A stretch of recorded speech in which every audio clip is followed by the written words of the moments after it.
So welcome to the new video. आज हम लोग बात करने वाले हैं एक ऐसी दिक्कत के बारे में जो सभी के साथ होती है। ज्यादातर आजकल बहुत ज्यादा आग लगने के केसेस गाड़ियों में बढ़ रहे हैं, बहुत ज्यादा बाइकों में आग लगने के केसेस बढ़ रहे हैं। इस चीज पे कंपनी क्या कर रही है, कैसे आप इतना क्लेम ले सकते हो, या फिर इंडिया में क्लेम मिलता भी है नहीं, तो उन चीजों के बारे में बात करेंगे। आप सभी को पता है कि कुछ टाइम पीरियड पहले मई 2023 17 मई को मेरी बाइक में आग लग गई थी। उसको रेडिएटर की आग लगना बोल सकते हैं या फिर कुछ भी, मतलब जो भी हुआ था उस टाइम पे। मैं इसी स्टूडियो में था, स्टूडियो पूरा जल गया था उसकी वजह से। बट आफ्टर ऑल गलत हम लोगों को बोला जाता है। अब मैं बताता हूँ पॉइंट टू पॉइंट कि हुआ कैसे कैसे था। 17 मई 2023 में मेरी बाइक में आग लगती है। अब मैं अगले दिन जस्ट अपने इंश्योरेंस कंपनी को इन्फॉर्म करता हूँ ये चीज। उससे जस्ट पहले भी हम लोगों ने 25 बार सर्विस सेंटर विजिट किया हुआ था। वो आप मेरी पिछले वाली वीडियोस में देख सकते हैं जाके। पहले भी एक बार ऐसा हुआ था कि बाइक में धुआं आया था, तो वो वीडियो मैंने डाल रखी है अपने चैनल पे। हालांकि मेरे चैनल से बहुत सारी वीडियोस बजाज के द्वारा हटवा दी गई, आज तक मैं उस चीज को समझ भी नहीं पाया।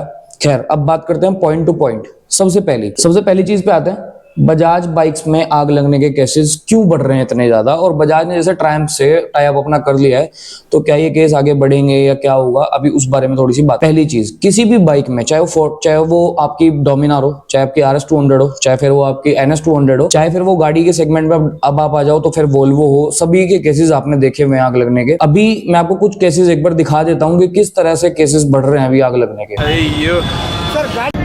तुझे ढूंढती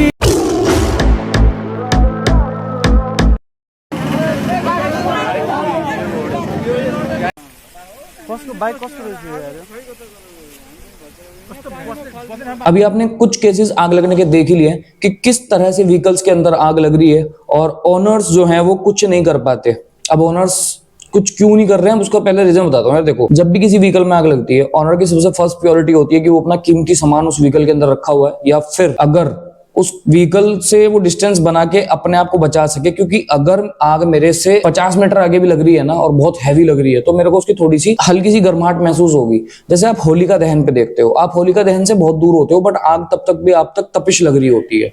कुछ ऐसा ही तब भी होता है, इसीलिए ऑनर उस चक्कर में पड़ता ही नहीं है कि ठीक है यार मैं बच जाऊं, इतना ही बहुत है। अब बात करते हैं सेकंड पॉइंट की। आफ्टर बर्न केस इंश्योरेंस जो होता है वो आपको किस किस तरह की चीजें बताता है। मैंने इंश्योरेंस को अपने इन्फॉर्म किया, और ये सब चीजें मेरे साथ ही नहीं आप सभी के साथ होगी। अगर ऐसा कुछ हो गया तो इसके लिए प्रिपेयर रहना। पहली गलती, मैंने इंश्योरेंस लिया इफको टोक्यो से। ये वो ब्रांड है जिसकी पॉलिसीज इंडिया में कुछ और है और बाहर कुछ और है। तो पहली बात, आप मैक्स लाइफ या फिर टाटा AIG या फिर आप अदर किसी ब्रांड पे जा सकते हो जो इंडियन इंश्योरेंस कंपनीज है या फिर गवर्नमेंट के थ्रू देती है, या फिर HDFC पे भी जा सकते हो। तो पहली चीज तो वो कि आप इंश्योरेंस पॉलिसी जब लेते हो तो उस टाइम पे आपको थोड़ा ध्यान रखना है। उन्होंने मुझे को क्या दिया, पहली चीज कि आपकी बाइक में क्या कोई मॉडिफिकेशन हुआ है। अगर नहीं, क्योंकि मेरी बाइक इतनी पुरानी थी नहीं कि मैं उसमें मॉडिफिकेशन कर सकूं। और मेरा देखो शुरू से यही था, वीडियोस में आपने शायद सुना भी होगा कि अगर मैं मॉडिफिकेशन करूंगा तो आफ्टर वारंटी वॉइड करूंगा। मैं जब मेरी वारंटी खत्म हो जाएगी मैं तब मॉडिफिकेशन करूंगा। तो पहली चीज उन्होंने मुझे मॉडिफिकेशन की बोली कि इसका कोई प्रूफ दो। अब उस प्रूफ में मैंने उनको अपनी बाइक के लास्ट मॉडिफिकेशन की वीडियोस दिखाई कि भाई मेरी बाइक में केवल मॉडिफिकेशन के नाम पे एक वाइजर लगा हुआ था जिसमें कोई वायरिंग नहीं होती। गार्ड्स लगे हुए थे, हैंडल गार्ड्स, वो उल्टा बाइक को बचाने के लिए होते हैं। और थोड़े बहुत स्टिकर्स लगे हुए थे जिससे आपका कोई लेना देना नहीं है, क्योंकि वो ऐसे किसी एरिया पे थे। ठीक है, अब बात आया था एजेंट की कम्युनिकेशन की। तो एजेंट का सीधा सा था कि वो मेरी इसी शॉप पे आए थे, वो गेट तक आए, उन्होंने बाइक के फोटो वोटो लिए, उन्होंने मेरे से कुछ नहीं पूछा, बस एक फॉर्म मुझे अगले दिन देना था। वो फॉर्म भी उन्होंने मुझे एक हफ्ते बाद दिया, और उसके बाद उन्होंने वो फॉर्म देने के बाद कि भाई ऐसे ऐसे करके आप इसको फिलअप करके हमें दे दो। वो फॉर्म मैंने उनसे लिया, फिलअप करके दिया। तो उस टाइम पे पैसों की कोई बात नहीं। बाद में मुझे पता लगा कि एजेंट को कुछ पैसे देने होते हैं अपनी बाइक का इंश्योरेंस क्लेम कराने के लिए। अब हम बात करते हैं वैल्यूज। 2,20,000 की मैंने बाइक ली थी, उसकी ITR वैल्यू 180 थी। और अब उसकी बात करते हैं कि मुझे एजेंट को कितने पैसे पिलाने पड़ते हैं अगर मैं अपना इंश्योरेंस कराता तो 10 से 11,000 रुपए एजेंट बीच में लेता, जो मेरी बाइक का इंश्योरेंस क्लेम जो था वो पास करवाता। अब उन्होंने मेरे को पहली चीज जो दी थी कि फायर ब्रिगेड की रिपोर्ट चाहिए। अब फायर ब्रिगेड की रिपोर्ट के बारे में थोड़ी सी बात कर लेते हैं। जब मैं FIR लिखाने के लिए पुलिस चौकी में गया, उन्होंने बोला कि ये देखो आप किसी के खिलाफ कोई केस नहीं कर रहे हो, तो ऐसा सच कोई हम FIR नहीं लिख सकते। तो पहली चीज तो वहां पे डिनाई होगी। दूसरी चीज, जब मैंने उनको बोला कि आप ठीक है FIR कंपनी के खिलाफ लिखो, क्योंकि मेरी बाइक 25 बार विजिट करी थी ठीक करने के लिए, बट आफ्टर ऑल उन्होंने ऐसा कुछ नहीं किया। तो सेकंड चीज कहां पे खत्म होती है कि ये जो कंपनी है बजाज, ये संजीव बालियान जी की है। संजीव बालियान जी जो है वो MLA हमारे यहाँ से, सांसद जिसको बोलते हैं। अब उनका जो कैरेक्टरिस्टिक है या फिर जो उनका कल्चर है वो कुछ इस तरह का है कि वो उनके खिलाफ जो भी बोलता है या तो वो मार देते हैं उसको, या फिर वो पैसे भर देते हैं, या आज तक क्योंकि गुंडागर्दी में उनका अच्छा खासा नाम रहा है। अब ये बातें मैं अब क्यों बोल रहा हूँ, क्योंकि अभी भी कुछ ऐसा ही हो रहा है, ठीक है। देन ये वाली चीज हो गई, एफआईआर नहीं लिखी गई। देन मैं फायर रिपोर्ट के लिए गया, क्योंकि फायर ब्रिगेड की गाड़ी यहाँ पे पहुंची नहीं थी, उनकी गाड़ी खराब हो गई थी। मुजफ्फरनगर में रहने वाले लोग या फिर बाहर वाले लोगों को पता है कि गवर्नमेंट सर्विसेज कितना अच्छे से काम करती है, सभी को पता है, इसमें कोई बताने वाली बात नहीं है। आप उनको अब कॉल करोगे तो 1 घंटे बाद आएंगे। तब तक पुलिस वाले जो 100 नंबर की गाड़ी आई हुई थी, उन्होंने आग बुझाई थी। उन्होंने भी तब आग बुझाई थी जब बाइक में आग लग चुकी थी। वो भी खड़े हुए हैं उस वीडियो में, और वो भी प्रयास नहीं कर रहे हैं आग बुझाने का, क्योंकि आग बहुत ज्यादा बढ़ चुकी थी और पूरा लाइटों का सिस्टम होता है ऊपर, तो उसमें कोई भी रिस्क नहीं लेगा यार कि ऊपर से जलती हुई लाइट ही आपके ऊपर गिर जाए। तो ये एक सही चीज है। उस टाइम पे आप अपनी जान का थोड़ा सा ख्याल रखते हो। चलिए ठीक है, हम यहाँ से भी थोड़ा डिनाई कर देते हैं कि हम फायर ब्रिगेड की रिपोर्ट के लिए गए। फायर ब्रिगेड की रिपोर्ट जो आती है 3 से 4 महीने में आती है, उसमें कोई डाउट नहीं है। बट इंश्योरेंस कंपनी मेरे को क्या बोलती है कि हमको 1 वीक के अंदर इंश्योरेंस की रिपोर्ट चाहिए। अब आप समझ रहे हो, 1 वीक के अंदर। गवर्नमेंट काम कभी भी 1 वीक के अंदर नहीं हो सकता, चाहे आप एसबीआई बैंक में पैसे ही जमा कराने चले जाओ, अगर आपके पैसे फंस गए तो वो बहुत लंबा टाइम चलता है। तो ये तो फिर भी फायर रिपोर्ट की बात, तो इंश्योरेंस कंपनी को एक बहाना मिल गया। दूसरी बात, मैंने वीडियो अपनी आउट कर दी थी बजाज कंपनी के खिलाफ, A to Z बजाज करके जो यहाँ पे शोरूम है उनके खिलाफ, क्योंकि नेक्स्ट डे मेरे पास में बजाज से कॉल आता है। जब मैंने उनको बता दिया कि मेरे बाइक में ऐसे आग लग गई थी, तो उनकी एक लड़की का फोन आता है कि सर आप अपनी बाइक की सर्विस करा लो। मैंने उनको बताया कि मैडम ऐसे ऐसे करके बाइक बर्नआउट हो चुकी है। फिर बजाज के जो यहाँ के जो जीएम थे वो मेरे से मिलने के लिए आए 22 मई 2023 को मेरे बर्थडे पे। उनके साथ में बजाज के एक एजेंट भी आए, जिनका नाम शायद कुछ, बस पता नहीं, नाम मेरे को उतना याद नहीं है, मैं देख के एक बार बता दूंगा आपको। वो आए, साथ में ऋषभ भाई आए। ऋषभ भाई, मैं उन्हीं की बात कर रहा हूँ जो बहुत टशन में रहते थे, जिनकी वजह से पूरा का पूरा कांड हुआ है। मैंने उनको कितनी बार कंप्लेंट भी करी थी कि ऋषभ भाई ऐसे ऐसे करके मेरी बाइक में आग लगी है, तो वो हंस पड़े उस टाइम पे। तो वो मेरे से यहाँ पे आके पूछते हैं कि कितने आरपीएम्स पे आपकी बाइक चल रही थी इससे पहले, कितने आरपीएम। यार एक बात बताओ, लॉजिकली बात ये होती है कि जो हुआ उस पर बात करो। अब उससे पहले मैं एक टूर पे गया था, वहां मेरी बाइक में बदबू आ रही थी, वो मैंने डाला हुआ, वो चीज आप चेक कर सकते हो, उसमें कोई दो राय नहीं है। अभी उसके ये बातें मतलब चल ही रही थी। वो मेरे से स्पीड्स वगैरह, कितनी स्पीड पे आप वहां चला रहे थे, कितनी स्पीड पे दिक्कत आ रही थी, ये आ रही थी, वो आ रही थी। भाई देखो, I am not a engineer, मैं कोई इंजीनियर नहीं हूँ। मैं बेसिकली एक स्टूडियो रन करता हूँ और मैं डिटेलिंग कवर करता हूँ। मैं कोई इंजीनियर नहीं हूँ कि मैं ट्यूनिंग्स वगैरह करता हूँ। तो दैट्स इट। दूसरी बात, मेरे को मॉडिफिकेशन करना ही नहीं था, क्योंकि मेरी वारंटी बची हुई थी, तो मेरे को उस चीज पे जाना ही नहीं था। अब बात करते हैं हम लोग उस टाइम क्या हुआ। उस टाइम जो इनके जीएम आए थे, अब मैं आपको गिनवाता हूँ। सर्विस मैनेजर जाट था, जो जीएम था वो जाट थे, उससे ऊपर जो एजेंट आया था बजाज का वो जाट थे, और जिनसे मेरी बात हो रही थी वो भी जाट थे। मतलब कास्टिज्म में कितना है बजाज के अंदर। अब देखो, मैं नहीं कह रहा कि आपके एरिया में ना हो सकता है मेरे एरिया में ऐसा हो रहा हो, क्योंकि मेरे एरिया संजीव वालियान जी का शोरूम है, तो वो भी जाट है, उनके नीचे काम करने वाले सारे एम्प्लॉइज भी जाट। और जब भी किसी एक कास्ट पे कास्टिज्म वाली बात आती है तो सॉल्यूशंस तो कभी होते ही नहीं है।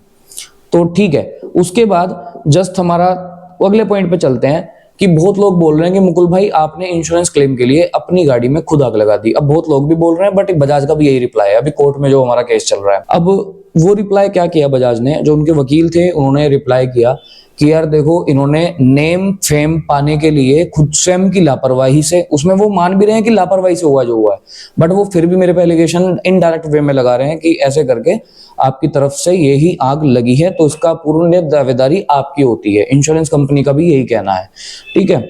उससे पहले इंश्योरेंस कंपनी का ये कहना है कि बाइक में फॉल्ट है, हम इस चीज को मान रहे हैं और इस कारण से बजाज आपका वैल्यू देगा। अब यहाँ पे 2 बयान चेंज हो चुके हैं इंश्योरेंस कंपनी के, बट आफ्टर ऑल कोर्ट में पावर चलती है संजीव बालियान जी की थोड़ी सी, क्योंकि यार बीजेपी का जमाना है तो थोड़ी सी पावर चलती है, तो बयानबाजी चेंज होने पे उनको कोई दिक्कत नहीं है। हमारे बयानबाजी अगर हल्की सी भी चेंज हो गई तो हमारा केस खत्म हो जाएगा। चलिए कोई बात नहीं, इस चीज को भी मैं थोड़ा सा इग्नोर करता हूँ। अब बात करते हैं कि भाई कोई भी बंदा या जितने भी बाइकर्स हैं, जितने भी गाड़ी वाले हैं, सब अपनी गाड़ियों में भी, एक फॉर्च्यूनर की वीडियो वायरल हो रही थी, सब बोल रहे हैं कि उसने खुद से आग लगा दिया ITR वैल्यू के लिए, ये कर दिया वो कर दिया। तो अब मैं आपको थोड़ा सा कंफर्म करता हूँ, 2,40,000 इज अ बाइक वैल्यू, जो 2,40,000 रुपए बाइक की वैल्यू है, और ITR वैल्यू मिलती है 1,80,000। तो यार इतना बेवकूफ तो कोई नहीं है कि 3 महीना पुरानी बाइक में आग लगा के अपनी ITR वैल्यू पे बाइक ले लेगा। इससे अच्छी तो रीसेल चली जाएगी। सोचने वाली बात है, इससे अच्छी तो रीसेल वैल्यू चली जाएगी। और मेरी बाइक के सारे पार्ट्स चेंज करे थे ऋषभ भाई ने विदाउट बिल। वो मेरे पे अटैचमेंट भी है और मेरे पास वीडियो भी है, जब उन्होंने मेरे को बोला कि इसका बिल नहीं मिलेगा, रिकॉर्डिंग भी है वो। बट आफ्टर ऑल ठीक है, क्योंकि कंपनी एक पावरफुल आदमी की है, तो उसमें भी कुछ नहीं हुआ। अब बात कर लेते हैं लास्ट चीज पे, केस में टाइम कितना लगता है और उसमें लॉयर वगैरह का क्या सीन रहता है। देखो, जब मेरे लॉयर से मेरी बात हुई थी तो उन्होंने मेरे को बोला था कि 2 से 3 महीने आपको लग जाएंगे। फर्स्ट ऑफ ऑल हम लोगों ने नोटिस भेजा, नोटिस में 4 महीने का टाइम भाग गया हमारा। उसके बाद हमने केस लड़ा। केस लड़ते टाइम क्या होता है, आपके एडवोकेट को आता है सामने से ऑफर कि देखो इन जो आपके मौकिल है इनको क्लेम दिलाने के लिए आपको 3 लाख रुपए हम इसको देंगे, बट कैसा हो कि हम आपको 60,000 रुपए दे दें और आप इनको केस हरवा दो। तो ऐसा लॉयर भी कर सकते हैं अगर उनको अपना थोड़ा सा फायदा दिखता है। तो ये कहीं ना कहीं लॉयर की वीकनेस होती है। जब आप लॉयर से अपनी, मैं खुद से अपने लॉयर से अपनी चीजें मांग रहा हूँ ना, तो मैं क्या, आपने क्या रिप्लाई करा है आपने, तो वो पता है मेरे से बहस करके क्या बोलते हैं कि मैं अपने आप देख लूंगा, मेरे दोस्त हैं वो बजाज वाले और ये है वो है। तो बेसिकली जब आपको कंफर्म हो ही जाता है कि कहीं ना कहीं आपके लॉयर का फॉल्ट है और वो जो पैसा आपको मिलना था उसका कुछ परसेंट हिस्सा आपके लॉयर की जेब में जा चुका है, या फिर जाने की बातें चल रही है, या फिर सेटलमेंट होने वाला है, कुछ ना कुछ ये चीजें होने वाली हैं। चलिए कोई बात नहीं, लॉयर देखो हमेशा देख के करो। अब हम बात करते हैं लास्ट चीज के ऊपर। आफ्टर ऑल आपको करना क्या चाहिए अगर आपके व्हीकल में ऐसे करके कोई खराबी आती है। सबसे पहली गलती मेरी थी, आपके व्हीकल में जब खराबी आती है आप तभी के तभी एक नोटिस इश्यू कर दो कंपनी को कि भाई ऐसे ऐसे करके ये चीज है, हाथ के हाथ अपना केस फाइल कर दो। भाई कंपनी को तुम मौका ही मत दो ना सांस लेने का, क्योंकि बजाज में, हीरो में, होंडा में या फिर टोयोटा में, इन सब में क्या होता है जब आप कस्टमर केयर को कॉल करते हो तो फिर वो आपको एग्जीक्यूटिव देते हैं। जो एग्जीक्यूटिव मेरी बाइक का इंस्पेक्शन करने के लिए आए थे, वो उससे पहले भी एक बार आए थे जब बाइक रिपेयर होने आई थी। तो ये क्या करते हैं जब मामला हाथ से निकल जाता है कि यार यहाँ तो आपको पैसे देने ही पड़ेंगे, देन उसके बाद वे क्या करते हैं आपको इग्नोर करना शुरू कर देते हैं। उसके बाद देन वो आपको बोलते हैं कि सर आप सर्विस सेंटर एक बार विजिट कर लो, वहां बात कर लो, ये कर लो। पहले वो आपकी वीडियोस हटवाएंगे, देन उसके बाद वो आपको बोलेंगे सर आप सर्विस सेंटर विजिट कर लो, ये कर लो, वो कर लो। इंश्योरेंस कंपनी पे वो प्रेशर नहीं बनाएंगे जस्ट बिकॉज की इंश्योरेंस तो वो बेच ही रहे हैं उसका। अब मैं बात करता हूँ कि मेरे साथ पहला स्कैम क्या हुआ था, जरा थोड़ा लाइन अप में बात करेंगे। सबसे पहले वो मैडम जिन्होंने मुझे बाइक बेची थी, जो मेरी वीडियोस में भी है, उनको मैंने थोड़ी इज्जत क्या दे दी, दीदी बोल के, तो उन्होंने मुझे 2023 का बोल के 2022 की डोमिनार थमा दी, जो कि मेरठ में पहले भी रीसेल हो चुकी थी, पहले भी इसमें फॉल्ट थे। चलिए कोई बात नहीं, ये गलतियां हो जाती है। मैंने रेड कलर बुक किया था, मेरे लिए ब्लैक कलर मंगा दिया कि सर रेड कलर का तो प्रोडक्शन ही बंद हो चुका है। चलिए ऐसा भी हो सकता है, वैसे तो ऐसा हुआ नहीं है। थर्ड गलती मेरी ये थी, जब ऋषभ भाई मेरी बाइक का सारा सामान खोल रहे थे, बार बार मुझे खुलवाना नहीं था, मुझे कोर्ट का डायरेक्ट नोटिस भेज देना था और कोर्ट में केस डाल देना, तो शायद इतना झमेला होता ही ना, क्योंकि कहीं ना कहीं ऋषभ भाई का भी फॉल्ट इसमें रहा है। यार इतना लंबा टाइम, और उस अदालत में हम केस डाल रहे हैं जिस अदालत में हमारे यहाँ के जज साहब नहीं बैठते। अच्छा, ये जुडिशरी जो है मुजफ्फरनगर की, बहुत थोड़ी सी खराब है। यहाँ पे थोड़ा सा ना पैसा खिलाना पड़ता है लोगों को, देन उसके बाद कुछ चीजें चलती हैं आगे को। बट मैं उन चीजों को बिलीव नहीं करता हूँ यार। मैं इतना दम रखता हूँ अपने आप में कि ठीक है, मुझे कहीं ना कहीं विश्वास है कि यार यहाँ पे कुछ अच्छे लोग भी हैं, शायद जज साहब अच्छे हों, वो मेरी बात सुने, वो समझें कि हाँ इस बंदे का नुकसान हुआ है। देन उसके बाद आपको करना क्या चाहिए अगर आपके साथ ये सब चीजें हो जाती है। मैंने आपको वो भी बता दिया कि आपको करना क्या है। अभी देखो, जब ये सब चीजें चल रही होती है, आपको माइंडली बहुत प्रिपेयर रहना है। मेरे बहुत सारे सो कॉल्ड दोस्त थे, मेरे बचपन के फ्रेंड्स थे, या फिर जो मेरे साथ के भाई हैं, या फिर कुछ भी हैं। जब आप ये सब चीजें कर रहे होंगे तो माइंडली आपको बहुत ज्यादा डिस्टर्बेंस होगा। जब मेरी बाइक में आग लगी थी, उसके ठीक बाद जब मेरे कुछ रिलेटिव्स के यहाँ से ये बातें आई कि ऐसा लग रहा है इसने खुद लगा दी, या फिर इसने कहीं यूट्यूब के लिए तो नहीं कर दिया, उनकी तरफ से भी बातें आई। मेरे फ्रेंड्स जो मेरे बचपन के थे वो भी कहीं ना कहीं कि भाई यूट्यूब के लिए तो नहीं कर दिया, क्योंकि जब आप यूट्यूब कर रहे होते हो ना, तो देखो जो अनएजुकेटेड लोग हैं वो आपको अलग ही निगाह से देखते हैं कि भाई ये बंदा तो यूट्यूब के लिए कुछ भी कर जाएगा। बट ऐसा होता नहीं है। जब आप बहुत मेहनत करके एक बाइक परचेज करते हो और फिर आप उसको ऐसे रखते हो जैसे वो आपका बच्चा है। यार मैंने मॉडिफिकेशन में जो मैंने वाइजर ऑर्डर करा था ना, वो 2000 समथिंग का वाइजर था, और जो गार्ड्स थे वो 3000 के बाग बस्टर्स के ऑनलाइन मैंने मंगाए थे। वो बता दूंगा कहाँ से, राइडर्स अड्डा करके एक जगह है करोल बाग में, वहां से मंगाए थे, वो भी ओरिजिनल थे। तो जब आप इतना सारा स्पेंड कर रहे हो, उसके मेरी बाइक के पीपीएफ भी हुई थी, और सिरामिक कोटिंग जहां जहां पे पीपीएफ नहीं थी वहां सिरामिक कोटिंग का एप्लीकेशन हुआ, मतलब पूरी प्योर सेट थी। तो उस टाइम माइंडली बहुत प्रिपेयर रहना, क्योंकि देखो जब ये सब चीजें हो रही होंगी, मैंने भी ये चीज करी थी अप्रैल में मैं बिल्कुल फ्रस्ट्रेट हो गया था बाइक से कि यार बस अब रखनी नहीं है, सेल आउट ही कर देते हैं। फिर मई, जून, जुलाई का महीना था। मई में मेरा बर्थडे था, बर्थडे से 3 दिन पहले मेरे को ये तोहफा मिला था। तो जुलाई में मैंने सुसाइड करने के लिए एक बार अटेम्प्ट किया था। और देन मैं आपको कैसे एक्सप्लेन करूँ वो चीज़ें, मैंने सुसाइड अटेम्प्ट करने की कोशिश भी इसलिए करी थी कि मेरे रिलेटिव्स मेरे लिए निगेटिव थे, किसी का फोन नहीं आता भाई। देन उसके बाद से मैंने मोटर व्लॉगिंग क्विट कर दी थी, मेरा बिलीव ही हट गया था इस चीज़ से।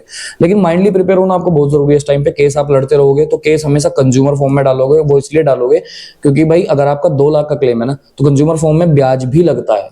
तो वकील आपका अच्छा होना चाहिए। और एक चीज और, आपका वकील जब भी उसको रिप्लाई करेगा आप वो कॉपी करा के अपने पास रखो। दूसरी बात, आप कंपनी वालों से बात नहीं करोगे, आप इंश्योरेंस वालों से फालतू बात नहीं करोगे जब आप केस डाल दोगे उसके बाद, क्योंकि वो जानबूझ के आपको इरिटेट करेंगे ताकि आप गाली गलौज करो। अभी भी मेरे पास बजाज से कॉल आते हैं कि सर अपनी बाइक की सर्विसेज करा लो, ये करा लो, जानबूझ के आते हैं ताकि मैं गुस्से में ना गाली गलौज करूं, वो कोर्ट में ले जाके उस चीज को दिखा दें, क्योंकि उनके पास कोई एविडेंस नहीं है। इस वीडियो के डलने से पहले मेरे साथ बीजेपी की तरफ से बहुत उल्टी सीधी चीजें हुई। इस वीडियो के डलने के बाद अब पता नहीं क्या होगा, कैसे होगा, बट इतना तो पक्का है कि हाँ, अगर जनवरी तक मेरा क्लेम नहीं पास होता है तो मैं प्रधानमंत्री ऑफिस के बाहर जाके धरना दूंगा। और फिर ये चीजें कुछ कॉल आउट होंगे कि कैसे संजीव बालियान जी का शोरूम है और कैसे इलीगल तरीके से वहां पे चीजें होती हैं, क्योंकि there are so much customers जिनकी चीजों में फॉल्ट आए बट उनको पावर दिखा के दबा दिया जाता है। तो सबसे पहली चीज, हम प्रतीक के पास भी गए थे जो एक्सीडेंट्स की वीडियो डालता है, उन्होंने भी कुछ नहीं किया। कई सारे लोगों ने मेरी वीडियोस डाली, प्रीत भाई ने भी डाली, बहुत सपोर्ट किया, बट दैट टाइम कुछ नहीं होगा यार। देखो आपके यूट्यूब की वैल्यू 0 है। देखो जब भी हम ये सब चीजें कर रहे हैं ना, हमारी वैल्यूज कीड़े मकोड़े टाइप होती है, तो ये सब चीजें नहीं करनी है। माइंडली प्रिपेयर रहना है केस के लिए। केस में लगेंगे 1.5 से 2 साल, मैं पहले आपको बताता हूँ, 1.5 से 2 साल मिनिमम लगेंगे अगर आपके पास सारे प्रूफ है तो, वरना बहुत लंबा टाइम चला जाता है। रिलेटिव से कोई बात नहीं करनी है, किसी से कोई टच में नहीं रहना, अपने केस को शांति से लड़ते रहना, अपने भगवान पे विश्वास रखना। कभी ना कभी क्लेम भी हो जाएगा, सारी चीजें सॉर्ट आउट भी हो जाएंगी, बाइक दूसरी भी आ जाएगी। वो जो टाइम पीरियड होता है उसमें आपको बहुत माइंडली प्रिपेयर रहना है। मैंने अपने आप को बहुत माइंडली प्रिपेयर रखा है, तब जाके मैं अभी भी केस लड़ पा रहा हूँ। अभी भी मैं वकील चेंज करने के लिए जाता हूँ तो मेरा वकील भड़क जाता है, बट मैं उसकी भी डीलिंग कर रहा हूँ। अगर वकील आपका ऐसा करता है तो आप उसकी कंज्यूमर में जाके या फिर काउंसलर ऑफिस में जाके कंप्लेंट मार दो, उसका रजिस्ट्रेशन कैंसिल हो जाएगा। वो कभी भी वकीलगिरी नहीं कर पाएगा। वो बहुत सारी चीजों को एंड करते हैं। और अब बहुत अच्छी वीडियोस आने वाले हैं डोमिनार के केस पे, शायद ही मैं आपसे जब बात करूं जब क्लेम हो जाए, तो बहुत सारी चीजें हम लोगों को सॉर्टेड करनी है। थैंक यू सो मच आप सभी का वीडियो में बने रहने के लिए। और आज की वीडियो में आपका मैंने बहुत लंबा टाइम ले लिया, उसके लिए भी आई एम सॉरी, बट ये चीज आप तक पहुंचनी बहुत जरूरी थी। और एक चीज बोलूंगा, जब भी कोई व्हीकल या गाड़ी ले रहे हो ना भाई, बिल्कुल चाट लो उसको, समझ जाओ, एक एक कोने पे रखवा लो, मैकेनिक से दिखा लो, किसी से भी दिखा लो, दिखाओ, और डिटेलिंग वालों से दिखा, हर चीज के पैरामीटर्स चेक करो, चला के स्टीयरिंग छोड़ के देखो, हैंडल छोड़ के देखो, कहीं भाग तो नहीं रहा है, ये तो नहीं कर रहा, हर चीज को चेक करो। जब आप ओके हो जाओ देन व्हीकल को लो। कभी भी शोरूम की गुडविल पे, खासतौर पर मुजफ्फरनगर जैसे स्टेट्स, जो छोटे स्टेट्स है, इनके शोरूम की गुडविल पे कभी व्हीकल मत लो, क्योंकि ये हमेशा एक पावरफुल बीजेपी या फिर जो भी पार्टी होगी उसके होते हैं, और इनमें फिर आपके ऊपर प्रेशर आना शुरू हो जाता है। ठीक है, आज की वीडियो को एंड करते हैं। थैंक यू सो मच आप सभी का वीडियो के लिए, और प्लीज यार इसको शेयर कर देना, क्योंकि कल को ये चीज किसी के भी साथ हो सकती है। तो चलिए मिलते हैं नेक्स्ट वीडियो के अंदर। Thank you so much.